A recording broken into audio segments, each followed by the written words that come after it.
Hello friends, welcome back to Media Talks. நான் உங்கள் Mounika.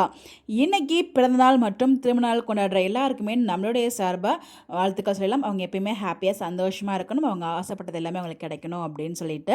So வீக்கா இஸ் பேக் டு வீக்கா ஹோம். ரொம்பவே ஹாப்பியாக இருந்துச்சு. ஸோ நம்ம எதிர்பார்த்தது தான்.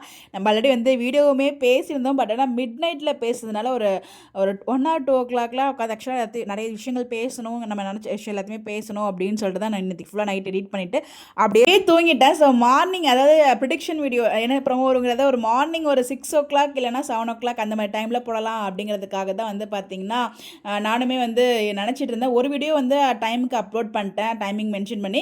இன்னொரு வீடியோ நான் பண்ணக்கூடாட்டுமே என்ன அறியாமலே நான் தூங்கிட்டேன். ஸோ பார்த்தீங்கன்னா ஏஞ்சதுக்கு அப்புறம் தான் வீடியோ நல்லா ஷேர் பண்ண முடிஞ்சிச்சு. Sorry for that. ஸோ பார்த்தீங்கன்னா உங்களுக்கு அது கண்டிப்பாக கஷ்டமாக தான் இருந்திருக்கும். நான் ப்ரோமோ அதுக்கப்புறம் ப்ரிடிக்ஷன் போடுறேனே அப்படின்னு சொல்லிட்டு. பட் நான் ப்ரிடிக்ட் பண்ணது மேக்ஸிமம் பார்த்தீங்கன்னா ப்ரோமோவில் வந்துருந்துச்சு. பிகாஸ் எனக்கு விஜய் பார்த்தீங்கன்னா கண்டிப்பாக காவேரிக்கு ஓகே சொல்லிட்டு போயிடுவார். ஸோ அவர் அவ்வளோ கோவமான இல்லை அப்படிங்கிறது அவரோட ரியாக்ஷனை நம்ம கண்டுபிடிச்சிட்டோம். அதே மாதிரி தான் பார்த்தீங்கன்னா எப்படியோ ரெஸ்டாரண்ட்டில் பேசி கன்வின்ஸ் பண்ணி நீங்கள் சொன்ன மாதிரி ஓகே சொல்லிட்டீங்க, நம்ம நாளைக்கே வீட்டுக்கு போயிடலாம் அப்படிங்கிற மாதிரி தான் ஸ்டார்ட்டே பண்ணுறாங்க ப்ரோமோவை. அது ரொம்பவே நல்லா இருந்துச்சு. அதுக்கப்புறம் இங்கேருந்து வீட்டு கிளம்பும்போது அந்த பேக்ரவுண்டில் ரொம்பவே சோகமான பாட்டியை ஹேக் பண்ண அதெல்லாம் ரொம்ப நல்லா இருந்துச்சு. ஸோ அங்கே அது ஒரு மாதிரி கஷ்டமாக இருந்துச்சு. அங்கேருந்து இவ்வளோ நாள் அங்கே இருந்துட்டு இங்கேருந்து கிளம்பும்போது அப்படியே பார்த்தா அந்த பக்கம் பார்த்தா நான் கொடுத்த ப்ராமிஸ் படி நான் கூட்டு வந்துட்டேன் வர அப்படிங்கிற மாதிரி கூட்டு வராங்க.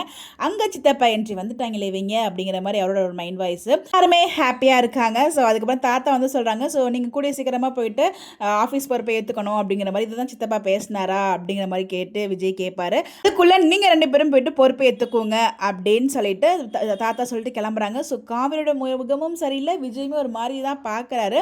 பட் ஆனால் அப்கமிங் அந்த ஆஃபீஸ் சீன்ஸ்லாம் நாங்கள் திரும்பி பார்க்கணும், அது எங்களோட ஆசை. நான் கூடிய சீக்கிரமே இதுக்கெலாம் நாங்கள் அதுக்குமே காத்துட்ருக்கோம். ஸோ நிறைய இந்த மாதிரி அப்டேட்ஸ் அண்ட் கொஞ்சம் இன்ட்ரெஸ்டிங்காக மூவ் ஆகணும்னா ஒரு எதிரிகள் தேவை. ஸோ அதுக்காக சித்தப்பா அவங்க எதிரி மோடில் கொண்டு வந்திருக்காங்க. ஸோ எனிவேஸ் நல்ல ப்ரோமோ பார்க்கலாம். இந்த வாரம் இப்படி தான் போகும். அது நம்ம எதிர்பார்த்த மாதிரி தான் அடுத்த வாரம் தான் ஃபங்க்ஷன் ட்ராக் கொண்டு வருவாங்க. இல்லை இன்னும் பேசுங்க, எது எப்படியோ வீக்காக எந்த வீட்டில் இருந்தாலும் சேர்ந்துருக்கணும். பட் ஃபைனலாக வீக்காக அவங்க வீட்டில் சேர்ந்துருக்க போகிறாங்க. அதுதான் நம்ம எல்லாருக்குமே ஹாப்பி. நீங்களும் ப்ரோமோ பார்த்தீங்களா, நீங்களும் எப்படி ஃபீல் பண்ணீங்கன்னு சொல்லி மறக்காமல் கமெண்ட்டில் ஷேர் பண்ணுங்கள்.